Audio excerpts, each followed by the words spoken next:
जय श्री कृष्णा मित्रों। आज मैं एक महत्वपूर्ण कथा जो भगवान शंकर एक आलसी ब्राह्मण के ऊपर आधारित है वो लेकर आया। बहुत ही ज्ञानवर्धक प्रसंग है। मैं उम्मीद करता हूँ वीडियो को लास्ट तक बने रहें और सुने। बहुत ही सुंदर कथा है, महत्वपूर्ण कथा है, ज्ञानवर्धक है। उम्मीद करता हूँ कि आप जरूर सुनेंगे। कहानी सुनाने से पहले साथियों, अगर आप हमारे चैनल पर नए हैं प्लीज़ चैनल को सब्सक्राइब कर लीजिए और बेल आइकन को प्रेस कर दीजिए ताकि जो भी इस तरह कहानी वीडियो का नोटिफिकेशन आए सबसे पहले आपके पास जाए। तो मित्रों, बिना देर के हुए चलते हैं कथा की ओर। ये कथा है एक आलसी ब्राह्मण और उसकी पत्नी की। मित्रों, एक गांव में एक ब्राह्मण, उसकी पत्नी और उसके 2 बच्चे दोनों रहा करते थे। उस ब्राह्मण का नाम था किशोरी लाल। एक किशोरी लाल पंडित खाना खाता और सोता रहता, हमेशा खाना खा के सोता रहता था। लेकिन वो भगवान भोलेनाथ का परम भक्त था। खाना खाता, भोलेनाथ का पूजा पाठ करता और सो जाता। फिर सुबह उठ के पूजा पाठ करा, खाना खाया और सो जाता। बहुत ही आलसी था वो। इतना आलसी था कि उसका पत्नी भी उसका आलसपन से तंग आ गया था। एक दिन उसकी सो रहा था किशोरी लाल, तब उसकी पत्नी आती है और कहती है, अरे भाई उठो जी, सारा दिन तुम सोते रहोगे, 10 बजने को आ गया, अभी भी आप सो रहे हो। खेत जाइए और फसल काटना है और वहाँ से आने टाइम सरसों का साग हो या कुछ सब्जी लेकर आइएगा। घर में कुछ सब्जी नहीं है तभी बनेगा, नहीं तो खाना नहीं बनेगा। इतना बोल करके चली जाती है उसका पत्नी। घर में अपना कुछ जो गृहिणी का काम होती है वो करने लगती है। उसके बाद किशोरी लाल उठा नहीं। जब घूम के कुछ देर बाद उसकी पत्नी आती है तो देखती है किशोरी लाल सो रहा है। तो गुस्से में उसने क्या किया, 1 बाल्टी पानी लाया और किशोरी लाल के ऊपर डाल दिया।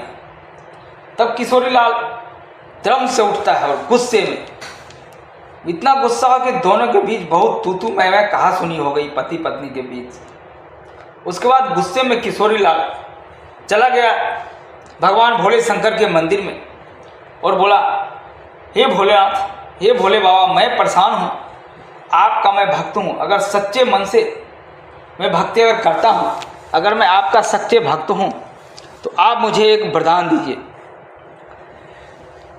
जो भी काम को चाहूँ वो अपने आप हो जाए। तो भोलेनाथ के भक्त थे। तो भोलेनाथ और पार्वती, माता पार्वती दोनों कैलाश पर थे।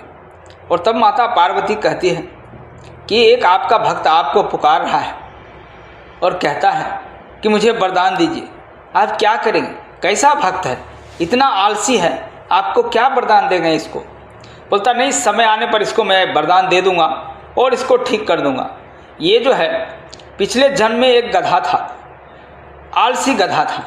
और आलसी गधा था और तब भी ये जा कर के भोलेनाथ के जो हमारा मंदिर था वो मंदिर के पास बैठा रहता था आलसीपन की वजह से।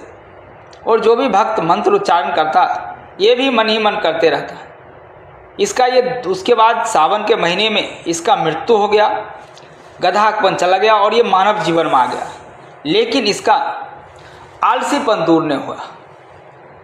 अब इसका सद्बुद्धि देता हूँ, इसके लिए मैं कुछ करता हूँ। तब भोले शंकर वहाँ से आते हैं उस किशोरी लाल आलसी ब्राह्मण के पास और उसको दर्शन देते हैं। जैसे ही दर्शन देते हैं किशोरी लाल थोड़ा डर जाता है और खुश भी होता है। भोलेनाथ को प्रणाम करता है और कहता है, हे भोलेनाथ, मुझे वरदान दीजिए, मैं आपका सच्चा भक्त हूँ। ऐसा वरदान दीजिए कि मैं जो चाहूँ वो काम हो जाए।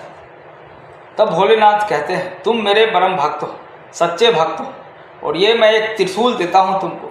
तुम इस त्रिशूल को पकड़कर जिसमें सटाओगे, जो काम बोलोगे वो हो जाएगा। लेकिन मैं तुम्हें ये भी बता देता हूँ कि जिस दिन तुम इसको काम करने से रोक दोगे, ये त्रिशूल तुम्हारे पास नहीं रहेगी, ये मेरे पास आ जाएगी। इतना सुनकर किशोरी लाल तो बहुत खुश हो गया। वो त्रिशूल दे दिए किशोरी लाल को और शंकर भगवान वहाँ से विलुप्त हो गए। उसके बाद अगले दिन किशोरी लाल कोई भी काम, जैसे झाड़ू मारना हो, किशोरी लाल वो त्रिशूल को झाड़ू में सटा देता और कहता, ये पूरे घर को साफ सफाई कर दो। तो झाड़ू खुद पूरे घर को साफ सफाई कर देता। फिर उसको अगर खेत में फसल काटना है तो हंसुआ के ऊपर त्रिशूल को रख देता किशोरीलाल। कहता तुम ये पूरे फसल काट के रख दो। तो उसको हंसुआ पूरा खेत का फसल, गेहूं हो मक्का हो, सब काट के रख देता। उसके बाद कहीं पानी पटाना हो गार्डन में तो किशोरीलाल कहता इस गार्डन में पानी पटा के ये काम ख़त्म कर दो। तो बाल्टी के ऊपर रख देता तो उस बाल्टी अपने से पूरी गार्डन में पानी पटा के ख़त्म कर देता। ऐसे उसका जीवन अच्छे से चल रहा था। चलते चलते जब आदमी को किसी भी चीज़ या मनुष्य को आसानी से मिल जाता है ना, तो उसका वो वैल्यू नहीं समझता है। और किशोरीलाल आलसी तो था ही, इतनी आलसी। जब से ये त्रिशूल मिला था भोलेनाथ का, तब से किशोरीलाल का आलस और दिन पर दिन बढ़ गया। एक दिन उसका सो रहा था, तभी वो लाइट चला गया। लाइट जाने के बाद उसके पास एक हाथ पंखा था, तब त्रिशूल उठा करके वो हाथ पंखे से कहता है जब तक लाइट ना आए तब तक हम मुझे हवा देते रहो। तब वो हाथ पंखे ने उठ गया और हवा देते रहा जब तक लाइट ना आए। लाइट आने के बाद हाथ पंखे अपने जगह पर चला गया। उसके बाद किशोरीलाल का मनोबल और हाई हो गया। सोचा अब तो मैं त्रिशूल से जो कहूँगा वही करूँगा। फिर उसने बोला एक दिन चाय पीने का मन हुआ। फिर चला गया चूल्हे के पास और कहता मुझे एक कप चाय बना के पिला दो। तब त्रिशूल सटाया बर्तन में और फटाफट एक कप चाय बन गया। किशोरीलाल पी के मस्त हो गया। अगले दिन किशोरीलाल जब बैठा था, सोचा क्यों नहीं अच्छे अच्छे कुछ पकवान हो, आज मेरा खाने का मन कर रहा है। ये अच्छे अच्छे पकवान, रसगुल्ला, रसकदम, बर्फ़ी, पूरी, सब्जी कुछ मिलता, डायरेक्ट हमारे मुंह में चला जाता तो मुझे हाथ भी लगाने की जरूरत नहीं पड़ता। सोचा क्यों एक बार कहता हूँ त्रिशूल को। फिर त्रिशूल को एक थाली में सटाया और कहा अच्छे अच्छे पकवान मेरे मुंह में आप चला जाओ।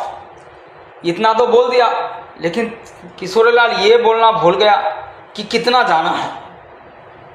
तब किशोर उसका मुंह में अच्छे अच्छे पकवान, पूरी, सब्जी, रसगुल्ला, रसकदम जा रहा है किशोरीलाल के मुंह में। खाते जा रहा है, खाते जा रहा है, बहुत मज़ा भी आ रहा है। एक कुछ देर तक तो ये मज़ा आया। उसके बाद किशोरीलाल का पेट भर गया था। पेट भरने के बाद वह कछमछाने लगा, अब क्या करूं। लेकिन उसको भोले शंकर ने बता दिया था कि जैसे तुम इसको काम करने से रोकोगे ये हमारे पास चला आएगा। इसका डर से किशोरीलाल कुछ बोलता नहीं था, तो खाते जा रहा था। कुछ देर में चिल्लाहट की कुछ आवाज़ आई। तब उसकी पत्नी आई दौड़ के, फिर कहती है कि इसको रोको, खाने को रोको।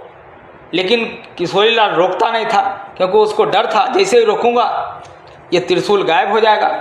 लेकिन अंततः किशोरीलाल को रोकना पड़ा, क्योंकि अब उसका पेट ओवर हो रहा था, बर्दाश्त फाजुल हो रहा था।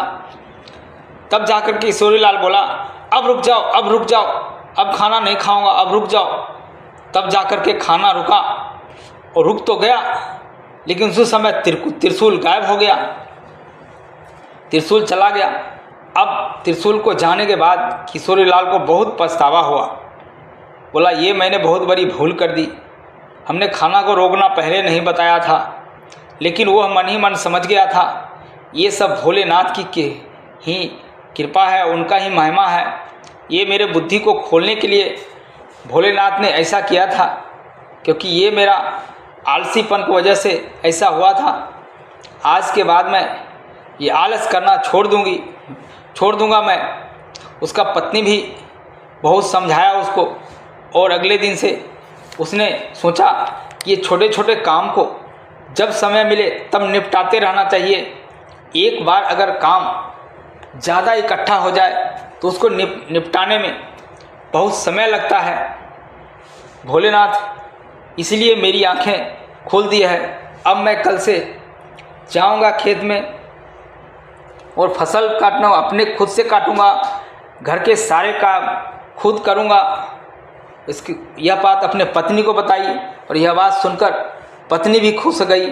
और अगले दिन से किशोरीलाल खुद सब छोटे छोटे काम करने लगे और निपटाने लगे, और उसकी पत्नी भी खुश। अब किशोरीलाल और उसकी पत्नी दोनों खुशी खुशी जीवन जीने लगा। मित्रों, ये छोटी सी कहानी हमें यही बताती है कि जब भी आपको मिले छोटे छोटे काम को टालो मत, उसको समय पर करो। समय पर करके ख़त्म रखिए काम को, तो आप आगे बढ़ जाएंगे। हो सकता है उस काम को सोचेंगे मैं 2 घंटे बाद करूं, 2 घंटे बाद और कोई काम आए, इसीलिए आपका काम में बाधा आएगा। तो चलिए मित्रों, इसी तरह की कहानी के लिए फिर मिलते हैं। तब तक के लिए नमस्कार, प्रणाम, जय श्री कृष्ण।